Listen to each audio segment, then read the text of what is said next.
열왕기상 6장 1절부터 13절까지입니다. 6장은 전체가 성전 건축 이야기입니다. 그 중에 1절로 10절이 성전 건축 시작과 마침에 대한 이야기를 하고 있습니다. 그리고 이제 11절로 13절은 하나님이 말씀을 하시는 성전 건축을 마치고 봉헌을 하려는데 하나님의 말씀이 임한 그런 내용이고요. 내일 말씀은 성전 건축 후에 내장 공사를 하는 내용이 6장 끝까지 가게 됩니다.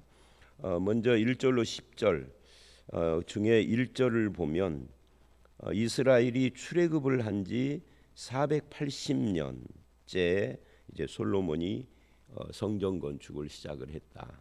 그러니까 대략 500년 이렇게 된 거죠. 출애굽을 한 그때로부터 500년 동안 이제 국가가 건설이 된 것은 사사시대는 뭐 왕이 있거나 그러지를 않았으니까 다윗 왕이 두 번째 왕이잖아요. 사울, 다윗 그리고 솔로몬 이렇게 이어진 거예요. 그리고 왕이 된 지 4년 만에 출애굽을 한 지 출애굽을 한 지 480년이 이제 왕이 된 지 4년인데 이게 BC 966년 경으로 그렇게 계산을 해요. 그리고 시작을 해서 7년 후에 왕이 된 지 11년에 완공을 했다라는 이야기를 지금 하고 있습니다. 그리고 2절을 보면 성전의 규모에 대한 이야기를 하는데요. 그 성전 규모가 생각보다 엄청나게 크고 뭐 장엄하고 웅장하고 그러지는 않습니다. 아담하죠. 길이가 60규빗, 이 1규빗이 손가락 끝에서 발꿈치니까 이것이 60개예요. 그래서 그렇게 큰 그런 성전은 아닙니다. 팔꿈치 길이를 40cm 또는 50cm라고 친다면 60규빗이면 약 5, 6에 30m 정도 됩니다. 30m 하면은 우리 건축물로 하면은 뭐 한 3층 높이? 3층 높이도 안 되지 않나. 하여튼 그렇게 됩니다. 너비는 20규빗이니까 10m입니다. 그리고 높이는 그 길이가 60규빗이고 높이는 30규빗이니까 15m. 아까 제가 높이를 잘못 이야기했군요. 15m니까요. 뭐 아까 30m를 제가 3층 정도라고 했나요? 이게 3층이면 몇 미터 되는지를 모르겠는데 하여튼 15m 하면은 지금 우리 교회 이 청전 높이보다 글쎄요 조금 더 높을라는가 이 정도 될라는가 이게 하여튼 어쨌든 이게 생각보다 크지 않다 하는 이야기를 하는 거예요. 그게 2절이고 3절은 성소 앞에 주랑에 대한 이야기고요. 4절로 8절은 성전벽에는 다락들이 있고 골방이 있다 하는 이야기를 합니다. 이 다락들, 골방들 이런 것은 성전 안쪽으로 있는 건 아니겠죠. 성전 바깥쪽으로 이렇게 쭉 있다는 이야기겠죠. 성전 그런 이제 골방들에 대한 이야기를 8절까지 해요. 거기에 뭐 벽에 연접하여 돌아가며 다락들이 있고 돌아가며 골방들을 만들었다. 아마 이런 다락과 골방들의 용도는 뭐 거기에다가 성전에서 하는 것이 주로 제사하는 것이고 불 피우고 향 피우고 뭐 하는 것들이니까 뭐 그런 것과 관계된 도구들을 거기에다 놓지 않았을까. 또는 뭐 여러 가지 집기들 같은 거 그런 것들이 있고요. 그리고 9절을 보면 이제 성전 건축을 마쳤다. 7절에 보면은 특별한 표현도 나오죠. 그래서 이 돌로 성전을 건축을 했는데 하면서 이야기를 합니다. 그게 이제 뜨는 곳에서 다듬고 가져다가 그러니까 그 돌산이라고 그러잖아요. 돌산 거기서 뜨고 다듬기까지 다 하고 그래서 가져다가 건축해서 건축하는 동안 성전 속에서 그런 뭐 방망이질, 도끼, 철연장 소리가 들리지 않았다. 왜냐하면 뜨는 현장에서 다 다듬었기 때문에 여기 와서는 맞춰 놓는 것만 했지 연장으로 뭐를 하는 소리가 성전에 안 들렸다 하는 그런 이야기를 합니다. 이게 이제 상당히 중요한 의미가 있죠. 자, 여기까지 이제 9절 10절까지 그런 이야기들이다 하는 것을 놓고 좀 생각을 해 보면 성전이라는 것은 하나님이 신랑이 되고 이스라엘 하나님의 백성이 신부가 되어서 만나는 곳이에요. 그래서 회막이라고도 부르고 증거막이라고도 부르는 겁니다. 즉 하나님의 이름이 있는 곳이고 상징적으로 하나님과 이스라엘이 함께 한다. 즉 함께 산다를 보여주는 그런 신방과 같은 그런 곳이라고 할 수가 있습니다. 그래서 13절을 보면 내가 또한 이스라엘 자손 가운데 거하며 내 백성을 버리지 않겠다라고 하는데 이 이스라엘 자손 가운데 거한다라고 하는 이것이 이제 성전으로 표현이 되는 거죠. 성전을 짓기 전에도 하나님이 함께 하셨지만 성전은 바로 하나님이 너희들 가운데 계신다. 너희와 함께 한다. 이걸 뭐라 그러죠? 임마누엘 또는 우리 한글로 말하면 임재라고 그렇게 말을 하는데 그 임마누엘 함께 하시는 그 하나님이 우리의 신랑 되시고 우리는 그의 아내가 됐다 하는 것을 말하는 것이죠. 그래서 구약 시대에는 하나님의 백성들이 다 성전으로 와서 하나님을 만나고 예배를 하고 그렇게 했어요. 그런데 이제 그때 7절 말씀이 왜 중요하냐면 성전 건축을 할 때 현장에서 다듬어다가 만들었기 때문에 성전 안에서는 소리가 들리지 않았다. 갖다 붙이기만 했다 하는 이야기인데 이게 이제 무슨 말이냐면 성전의 의미가 신방이기 때문에 그 신방에서는 하나님이 거하는 곳을 상징하기 때문에 그런 어떤 인간적인 뭐 인위적인 어떤 것들을 하는 모습이 안 보였다. 그래서 하나님이 함께하는 거룩을 이렇게 이야기를 한다 하는 거죠. 신약 시대에 오면은 그런 성전이 이제는 건물 형태로 있는 것이 아니라 사람의 모습으로 우리에게 일단 오셨어요. 그게 예수 그리스도죠. 그러니까 지상의 성전은 하늘 히브리서 보면 그런 이야기를 합니다. 하늘에 있는 것의 모형을 모세에게 보여주시고 그것을 따라서 지으라라고 했다는 이야기예요. 그게 성막이죠. 그리고 이제 이 솔로몬의 성전은 그 성막을 기초로 해서 짓는 거니까. 그래서 원형, 이 성전의 원형이 뭐냐 할 때 그게 하늘 성전인데 그 하늘 성전의 하늘 천국에는 정말 성전이라는 집이 있을까? 있지 않아요. 계시록을 보면 그 천국에는 예루살렘 성에는 성전이 없다 그래요. 왜 없느냐? 그러면 하나님이 성전이고 어린 양이 성전이기 때문이다. 그러니까 무슨 말이냐면 하나님이 임재하는 것이 성전이라면 하나님이 계신 여기 성전은 하나님의 이름이 있는 곳인데 하나님 자신이 계시면 건물로서의 성전은 필요가 없는 거죠. 그래서 성전이 필요 없다 그렇게 이야기를 한다고요. 하나님이 성전이니까.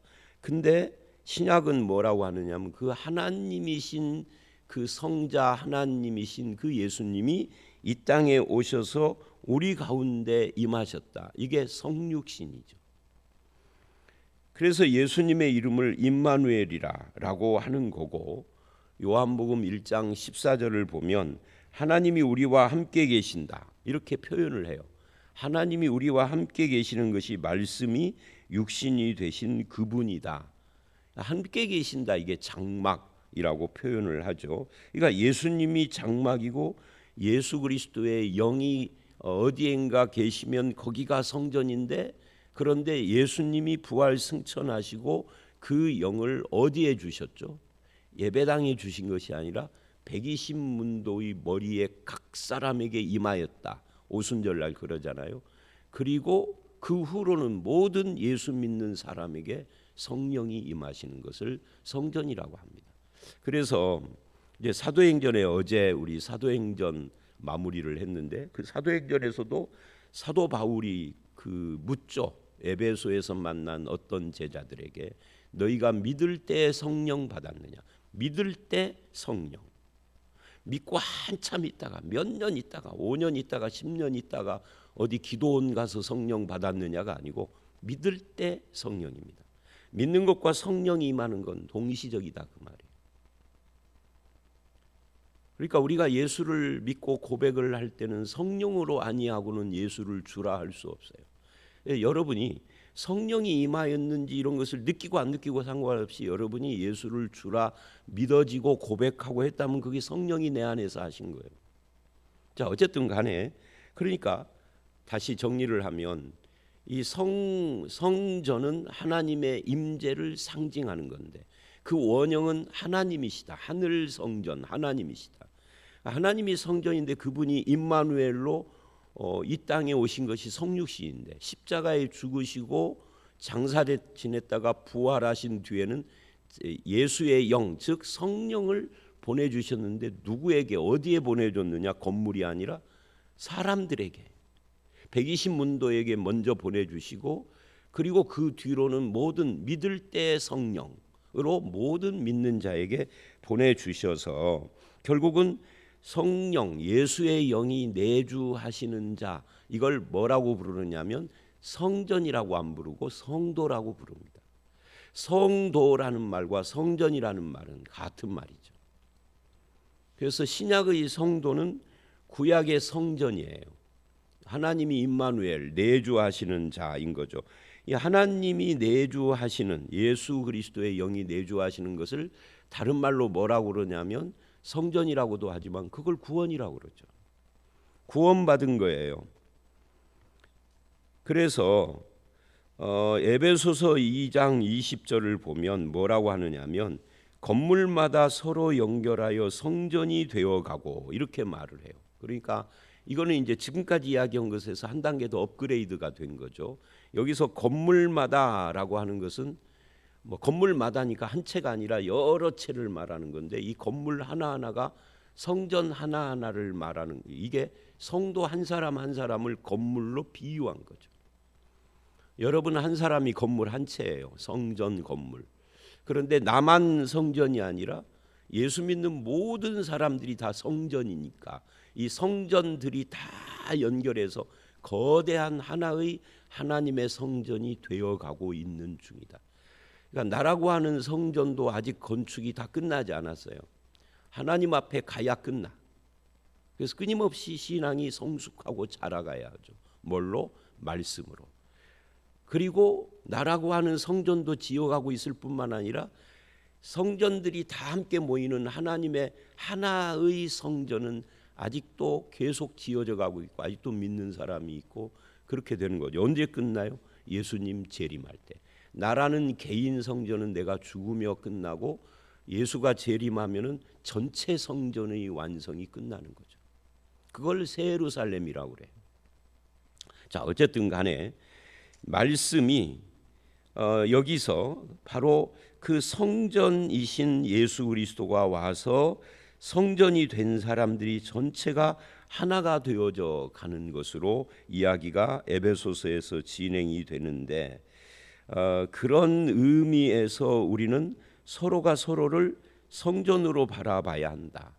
하나님이 내 안에 계시는 임마누엘로 상대방도 그렇게 바라보는 것이 이게 우리 성도들이 해야 할 일이다 하는 것을 알 수가 있습니다. 그 성전은 말씀으로 완성되어져 가는 겁니다. 그게 10절까지의 이야기라고 할 수가 있어요. 그리고 이제 11절서부터 13절은 성전 건축을 하고 봉헌을 하기 전에 하나님의 말씀이 솔로몬에게 임하였습니다. 그래서 이제 솔로몬이 성전 건축한 것에 대한 하나님의 응답이 있는 거죠.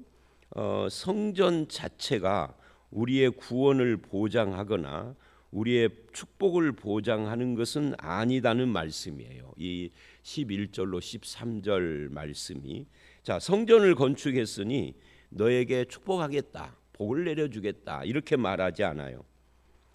그러면 뭐라고 말을 하죠? 이렇게 말을 하죠. 네가 지금 이 성전을 건축하니 네가 만일 내 법도를 따르며 내 율례를 행하며 내 모든 계명을 지켜 그대로 행하면, 성전을 건축하니 복 주겠다가 아니라 성전을 건축했으니 네가 만일 법도를 따르고 율례를 행하며 계명을 지키면, 법도, 율례, 계명, 이건 다 비슷한 것입니다. 말씀입니다. 그러니까 성전을 이걸 조금 다르게 말하면, 네가 성전을 건축했어도 그걸로 너에게 복이 임하는 것은 아니다. 그럼 뭐를 해야 복이 임하는 거죠? 성전을 건축했어도 말씀을 순종하고 따르며 행해야 복을 받는다, 그런 이야기예요. 그러니까 성전 건축을 안 했어도 다윗이 말씀에 순종했으니 하나님의 마음에 합한 자예요. 성전 건축을 했어도 솔로몬이 말씀을 순종하지 않으면 복이 없다, 이렇게 지금 이야기를 하는 거라고. 그러니까 하나님의 백성에게 중요한 것은 성전이 아니라 성전이 된 성도가 하나님의 뜻을 순종하고 따르는 거예요. 그 하나님의 뜻이 어디에 나오느냐? 기도하면은 귀 속에다 주느냐? 아니고 말씀입니다. 기도하면은 귀 속에 뭐가 들리는 사람은 제가 늘 말을 하죠. 병원 가보셔야 한다고. 그 가끔 가다 보면 묻지마 칼부림이나 뭐 하는 사람들 잡혔는데 신문을 보면 왜 그랬어 하고 물으면 다 그런 건 아닌데 그 중에 많은 사람이 누가 자꾸 자기 귀 속에다가 뭐라고 했대. 불질러라 하고 찔러라 하고 그랬대. 그게 하나님이시겠습니까? 하나님은 그런 일을 하시지 않아요. 그건 정신병이에요. 정신병 내지 귀신의 역사인 거지. 그러니까 귀 속에 들리는 말씀 말고요, 귀 속에 들리는 말은 그게 하나님의 말씀인지 아닌지 누가 합니까? 지가 복음이고 내가 복음이지. 성경 말씀이요. 말씀의 순종. 그래서 내 율례와 법도와 계명 어디에 있는 거냐? 구약 시대에는 이게 모세오경에 있잖아요.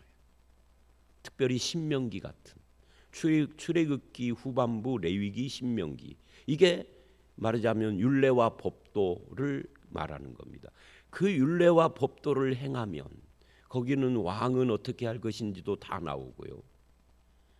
그러니까 그것을 따라야만 다윗에게 한 약속이 너에게 확실하게 이루어질 것이다.